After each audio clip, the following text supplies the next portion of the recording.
하나님 말씀 보겠습니다. 사사기 10장 1절에서 5절입니다.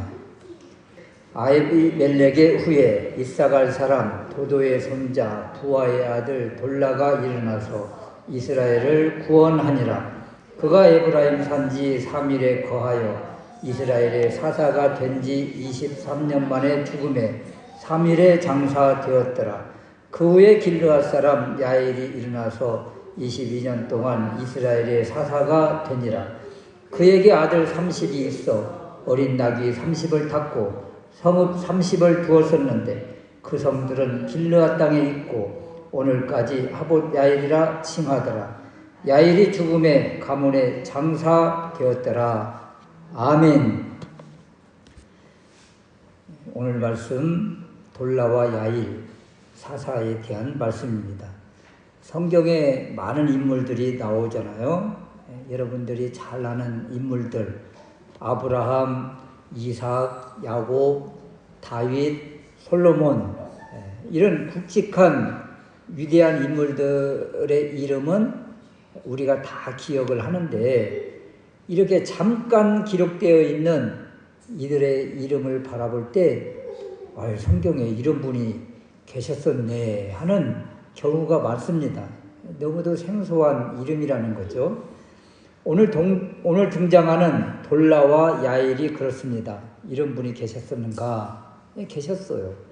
사사기에서 사사하면 떠오르는 인물이 온니엘, 에훗, 드보라, 입다, 삼손 이런 사람들인데, 오늘 말씀에 보니까 돌라와 야일도 하나님의 사사로 세움을 받았었더라. 그러면 이 사람들은 어떤 일들을 했는가, 이런 것이죠. 첫 번째 우리가 살펴볼 사사는 돌라입니다. 돌라.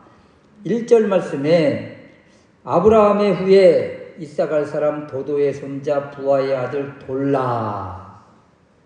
돌라가 일어나서 이스라엘을 구원하니라. 여기 이사갈 지파이고, 그리고 할아버지가 누군지 아버지가 누군지 이렇게 그 조상의 이름을 기록을 합니다. 이런 경우는 뼈대가 있는 가문이 있는 집이구나, 이런 것을 알 수가 있습니다. 대선지자들을 소개할 때도 보면 그 아모스의 아들 이사야, 또 힐기야의 아들 예레미야, 부시의 아들 제사장 에스겔, 이런 식으로 아버지를 소개해요. 그런데 돌라는 아버지도 소개하고 또 할아버지도 이렇게 소개를 하더라. 그래서 이 돌라라는 사사는 이사갈 지파에 명망 있는 그런 집안이구나, 이것을 알 수가 있지요. 그런데 이 돌라라는 이름 뜻, 의미가 무엇인가 하면 곤충, 벌레, 이런 뜻이에요. 그러니까 아버지가 아들을 부를 때 곤충아 이렇게 부르고, 친구들이 부를 때 야 벌레야 같이 가자, 이렇게 곤충, 벌레, 이런 의미를 가진 이름이다. 그러면 아니 그 아들 이름을 왜 이렇게 곤충으로, 벌레로 이렇게 지었을까? 1차적으로는 말이에요, 이 가문이 명망 있는 가문처럼 보인다고 했잖아요. 이 돌라라는 이 이름, 그리고 돌라의 아버지 부하, 이런 이름들은 그 이사갈 지파에서 이사갈의 아들들 이름이에요. 이사갈의 아들들 이름. 그래서 창세기 46장 13절 말씀에 이사갈의 아들은 누군가 하면 돌라와 부하가 있고 또 욥과 시므론도 있더라. 그러니까 이사갈의 아들, 이사갈 지파의 조상이 이사갈이잖아요. 그 조상의 아들이 돌라와 야일이 있었는데, 돌라와 부하가 있었는데 여기에 아버지의 이름 그리고 그 오늘 사사로 부름받는 돌라가 이 이사갈의 아들들 이름 가운데 있더라 이런 것이죠. 그래서 이 이사갈 지파에서 이 부하와 돌라 이 이름은 조상의 이름을 따서 이렇게 지었구나. 그것을 알 수가 있고 또 하나는 이 돌라라는 이 의미가 곤충 또는 벌레라고 그랬잖아요. 벌레, 곤충은요 가치가 없는 사람을 이야기할 때 표현하는 말입니다. 그래서 많은 학자들이 우리가 하나님 앞에 어떤 존재인가 죽을 수밖에 없는 벌레만도 못한 죄인 이런 말을 하잖아요. 죽을 수밖에 없는 벌레만도 못한 죄인. 이것은 우리가 주님 앞에 돌아오기 이전의 모습이잖아요. 이런 벌레만도 못한 우리를 부르셔서 거룩한 하나님의 자녀, 존귀한 하나님의 자녀로 높여주셨잖아요.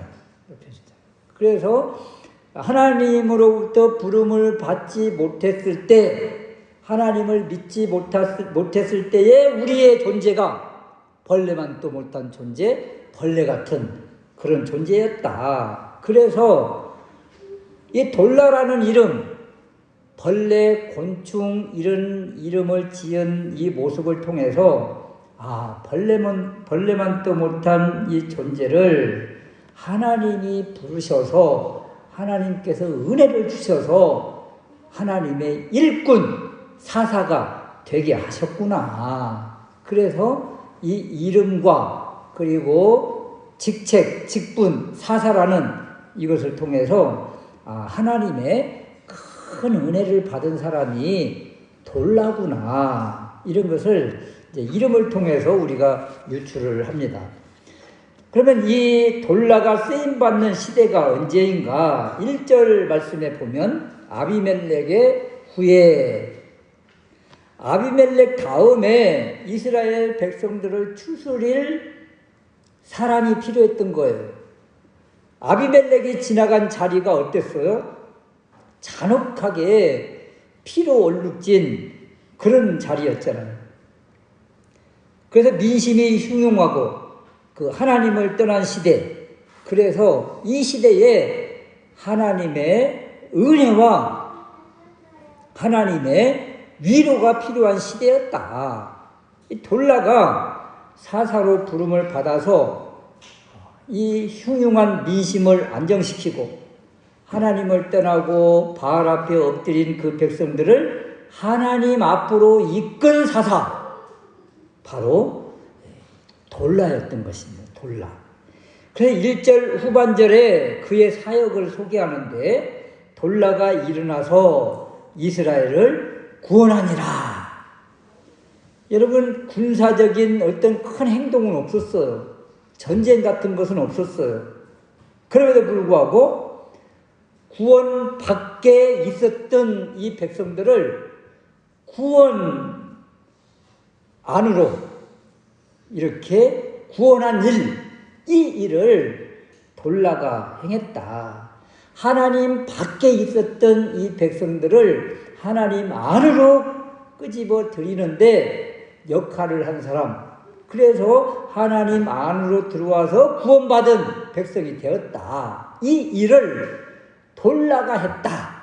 이렇게 소개를 해주고 있습니다. 여기에 이스라엘을 구원하니라. 이 구원이라는 이 단어 굉장히 중요한 단어잖아요. 구원. 이 구원이라고 하는 단어 히브리어로는 야사 또는 헬라어로는 소조인데 이 구원은요, 우리가 보통 죄로부터 구원받았다 이럴 때 주로 많이 사용하는 단어인데 실상은 이 구원이라는 이 단어의 폭이 굉장히 넓어요. 그냥 우리는 너무도 그냥 구원받은 하나님의 자녀, 하나님의 백성, 구원받았다. 나 구원받았네. 구원받아서 하나님 나라에 가네. 여기에만 초점을 두는 경우가 많은데, 질병으로부터 고침받는, 회복되고 치료되는 이때도 구원이에요. 또 외적의 압제로부터 자유함을 얻을 때 이때도 구원입니다. 또 불순종과 죄로부터 건져주시는 것, 이것도 구원이에요. 그래서 질병으로부터 치료받을 때도 나 구원받았어. 또 어떤 고통과 어려움 가운데 그냥 힘들어할 때도 하나님이 구원해 주셨어. 해결해 주셨어. 이때도 다 이 단어를 사용하고 있다. 그래서 이 돌라라는 이 사사는 힘들고 어렵고 상처받고 아픔 가운데 있던 그 이스라엘 백성들을 위로하고 치유하고 치료하고 그리고 구원받는 이 일에 크게 쓰임을 받은 사사였다. 그래서 돌라 시대에는 외적 적군으로부터의 이런 큰 전쟁은 없었어요. 그럼에도 불구하고 돌라라고 하는 이 사사가 있기 때문에 백성들이 하나님께 집중하고 하나님 중심으로 모여 있으니까 외적이 침입할 수가 없었던 것이지요. 하나님이 벽이 되어서 막아주셨기 때문에 외적의 침입이 없고, 그리고 그 안에서는 하나님 중심으로 모이는 이 일을 돌라가 하니까 그 안에 참된 평화와 안식과 구원의 은혜가 있었더라. 돌라라는 이 사사의 기록이 그냥 아주 잠깐 10장 1절에 1절, 2절에 이렇게 소개하고 있지만 그 시대에 몇 년 동안 23년 동안 이렇게 하나님의 은혜를 누리는 곳이 되게 했다. 이런 것입니다. 그래서 돌라를 바라보면서 우리도 하나님 앞에 쓰임 받으면 이렇게 하나님의 일꾼이 되는 것이구나. 두 번째는 이제 야일이라는 사람이에요. 야일. 3절 말씀에 보면 그 후에 길르앗 사람 야일이 일어나서, 근데 야일을 소개할 때는 조상을 소개하지 않습니다. 그 대신 이제 아들을 끄집어내고 있는데요. 4절 말씀에 그에게 아들 30이 있어. 아들 30이 있는데 이 30의 아들이 뭘 하고 있었는가? 뭘 가지고 있었는가? 어린 낙이 30을 탔고 성읍 30을 두었다. 성읍 30을 두었다. 30명의 아들을 두었다. 이것을 볼 때 누가 생각나요? 기드온이 생각나잖아요. 기드온은 아들을 70을 두었다. 여러분 30, 40, 70 이렇게 아들을 두었다는 이야기는 아내를 여러 명 거느렸다는 이야기예요. 그러니까 이 야일이라고 하는 사사는 기드온처럼 사사의 권력을 이렇게 누리고 살았구나. 더군다나 아들들을 보면 알 수가 있어요. 아들 30이 어린 나귀를 타고 다녔다. 나귀를 탔다는 이야기는 권세, 권위, 권력, 풍요, 부요함을 이야기를 합니다. 그러니까 이 아들들이 사사인 아버지의 영향력 아래에서 이 기득권을 가지고 금수저처럼 살았다. 그것을 표현하고 있는 거예요. 아들 30이 다 에쿠스를 몰고 쫙 다닌다고 생각을 해보세요. 아들 30이 다 그냥 막 제네시스를 몰고 쫙 다니면서 누린다고 생각을 해보세요. 그런 모습이에요. 그러니까 사사의 힘을 세상 권력처럼 오용, 남용하는 모습이 바로 이 야일 사사와 자녀들을 통해서 보여주고 있더라. 그럼에도 불구하고 하나님이 세우신 사사가 그곳에 있음으로 인해서 그 땅에 평화는 유지되고 있더라. 이런 것입니다. 그런데 문제는 이 야일 사사가 그리고 야일 사사의 아들들이 이렇게 행동하는 것들을 통해서 그 다음에는 먹구름이 오겠구나. 이것을 알 수가 있지. 그래서 7절 말씀에 여호와께서 이스라엘에게 진노하사 블레셋 사람의 손과 암몬 자손의 손에 팔아버렸다. 이제 이런 말씀이 나오는 거예요. 그러니까 사사들이 제대로 역할을 감당하지 못하면 이런 이제 불행한 일이 초래된다는 것을 이야기를 해주고 있고, 더군다나 야일의 아들들이 이렇게 권력을 누리고 살았는데 막상 전쟁이 일어날 때는 아무도 이 전쟁을 추스릴 아들들이 나오지 않습니다. 앞장서서 이끌 사람도 없어요. 그래서 입다를 이제 초청하게 되는 이러한 일들이 나타나게 되는 것이지요. 그러니까 야일의 아들들은 사사로서의 이 힘과 권력을 누리기만 했지, 이 섬기는 이러한 일들, 그리고 백성들을 지도하는 이러한 일들은 관심이 없었다. 오직 권력 누리는 데만 집중해 있는 것은 아니었던가. 이것을 전쟁이 터지고 나서 나서지 못하는 것을 볼 때 우리가 알 수가 있더라는 것이죠. 그래서 이 야일과 야일 아들들의 이러한 모습을 바라보면서 우리가 세상 권력 지향 쪽으로만 나아가면 우리의 미래도 이렇게 밝지 못하다, 좋지 못하다는 것을 보여주고 있습니다. 더군다나 부와 권력, 이것을 또 부귀영화를 목적으로 이렇게 주님의 일을 한다면 결국 캄캄한 시대, 또 타락의 시대가 될 수밖에 없구나. 이것을 잠깐 소개하는 이 사사를 통해서 우리에게 보여주십니다. 그러므로 하나님이 우리에게 주신 사명이 무엇인가? 무엇을 세상 권력을 누리라고 주신 사명이 아니라 하나님의 영광을 위해서 주신 일인 줄로 알고 이 하나님의 사명을 삶 가운데서 잘 감당하는 우리가 될 수 있으시기를 주님의 이름으로 축원합니다. 아멘. 아멘.